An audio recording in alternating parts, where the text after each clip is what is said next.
165 terror attacks so far this month. That's more than an average of 5 a day.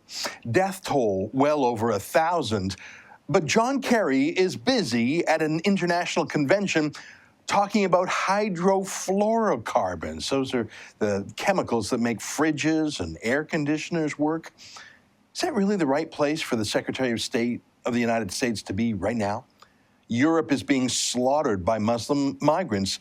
Turkey had a coup attempt, and now its president is snuffing out any legitimate opposition. Putin is threatening the Baltic countries and more of Ukraine. China is picking fights with its neighbors. Venezuela is near collapse. Iran is building nukes. But John Kerry wants to talk about refrigeration coolants, something that's been regulated by an international treaty since the 1980s, by the way. But get this. Yesterday, I met in Washington with 45 nations, defense ministers and foreign ministers, as we were working together on the challenge of Daesh, ISIL, and terrorism.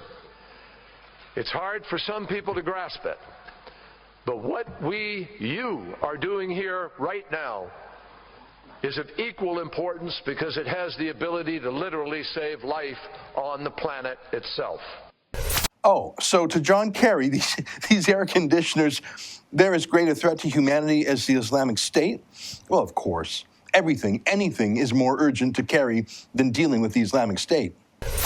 And measured against the array of global threats that we face today, and there are many, terrorism, extremism, epidemics, poverty, nuclear proliferation, all challenges that respect no borders, climate change belongs on that very same list.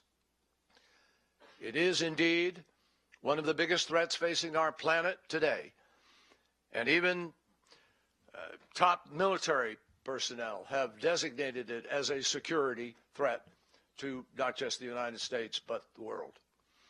Of course, John Kerry doesn't mean it.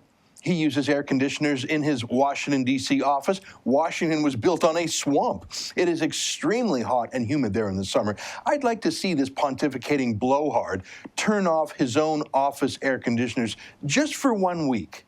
He also travels more than any other human being on Earth in huge private jets as he skips from conference to conference around the world. He travels more than the U.S. president, of course. So, yeah, I'll believe that John Kerry cares about the threat of air conditioning or the threat of carbon dioxide when he gives his speeches by Skype instead of in person, and when he uses a fan instead of air conditioning. John Kerry, Barack Obama, Hillary Clinton, they're pretty good at talking, pretty good at giving speeches, scolding people when the goal is impressing other elites, like in the media or at universities, but they're not actually good at solving tough problems, especially problems involving foreign threats that don't get a tingle up their leg from watching an Obama speech. Real life, especially in foreign affairs, is a lot more like Benghazi. But all Kerry and Clinton and Obama know is how to spin. Is it cowardice or cluelessness? I don't know, but I know one thing. Every tyrant in the world is going to miss Obama and Kerry very much when they're gone. Thanks for watching. Click here to never miss a Rebel update. Want even more of the Rebel? Well, click here to become a premium member.